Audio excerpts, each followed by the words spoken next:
त्रैलोक्य को विमोहित करने की क्षमता कहां से पाई, कैसे पाई?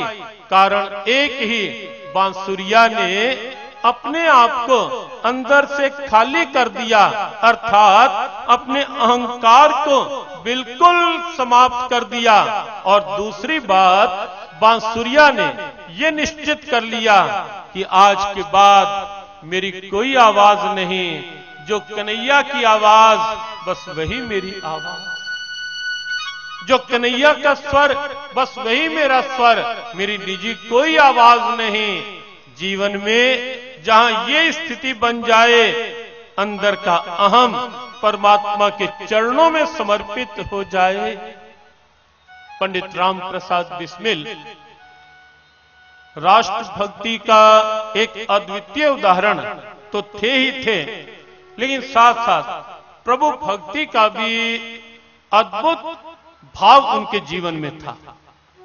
और आज मेरे देश को आवश्यकता भी इसी बात की है कि ईश्वरीय भाव से, ईश्वरीय भक्ति से संपुटित राष्ट्रभक्ति सबके मन में आए। ईश्वरीय भक्ति से संपुटित यह आवश्यक है कि ईश्वरीय भाव होगा तो अहम नहीं जागेगा, नहीं तो सीधी बात, भले ही कोई सेवा हो, भले ही कोई समाज का काम हो, भले ही कोई परिवार का दायित्व हो, भले ही कोई व्यापार का दायित्व हो, भले ही कोई राजनीतिक क्षेत्र का दायित्व हो।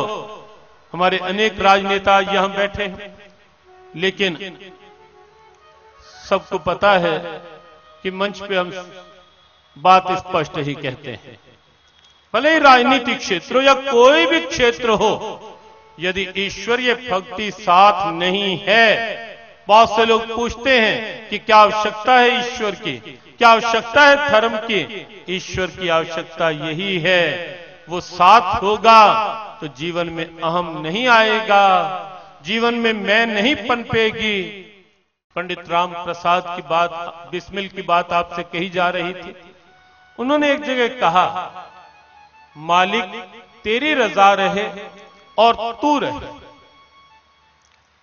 गीता का सिद्धांत और जीवन की निश्चिंतता की सहज स्थिति उनके इन शब्दों में, और बांसुरिया की जो भावना है वो बिल्कुल इन दो पंक्तियों में आप देखेंगे, मालिक तेरी रजा रहे और तू रहे, बाकी न मैं रहूं न मेरी आरजू रहे।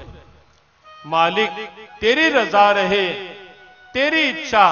बांसुरिया कहती है, मेरी अपनी कोई आवाज नहीं, जो कन्हैया की आवाज वही मेरी आवाज। मालिक तेरी रजा रहे और तू रहे, बाकी न मैं रहूं, अर्थात मेरी मैं, मेरा अहम मेरे जीवन में ना रहे, बाकी न मैं रहूं, न मेरी आरजू रहे, न मेरा अहम रहे और न मेरी इच्छा मेरे जीवन के अंदर रहे।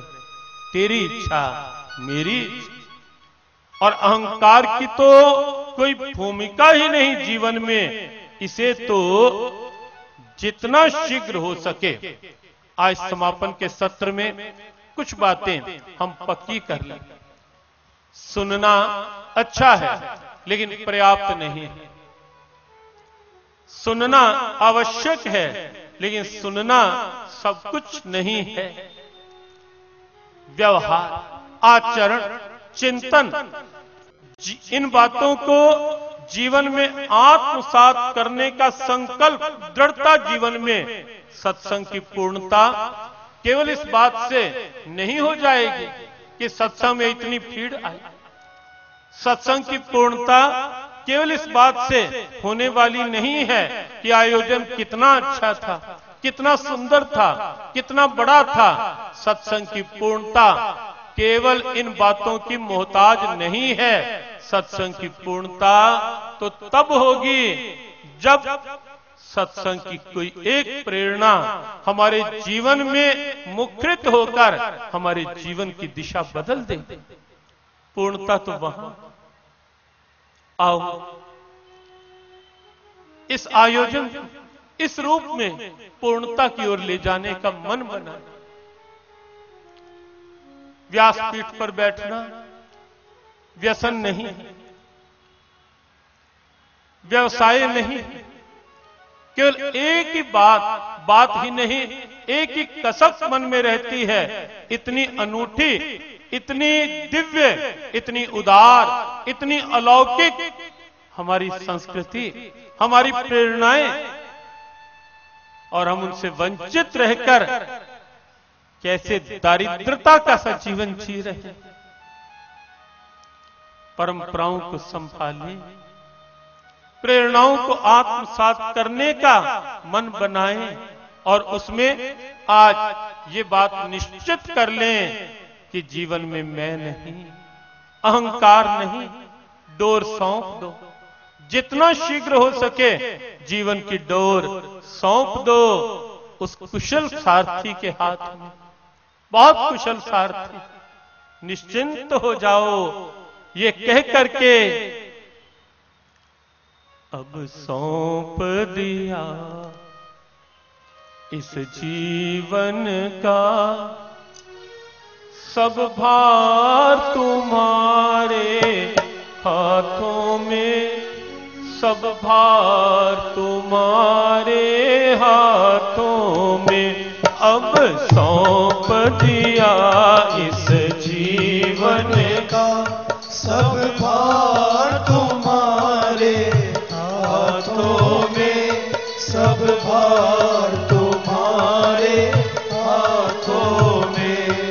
अब सौंप दिया इस जीवन का सब भार तुम्हारे हाथों में, सब भार तुम्हारे हाथों में। अब सौंप दिया इस जीवन का सब भार तुम्हारे हाथों में, सब भार तुम्हारे हाथों में। है जीत तुम्हारे हाथों में और हार तुम्हारे हाथों में, और हार तुम्हारे हाथों में। है जीत तुम्हारे हाथों में और हार तुम्हारे हाथों में, और हार तुम्हारे हाथों में। मेरा निश्चय बस एक यही, मेरा निश्चय बस एक यही। एक बार तुम्हें पा जाऊं मैं, एक बार तुम्हें पा जाऊं मैं। अर्पण कर दूं इस जीवन का सब प्यार तुम्हारे हाथों में, सब प्यार तुम्हारे हाथों में। अर्पण कर दूं दुनिया भर का सब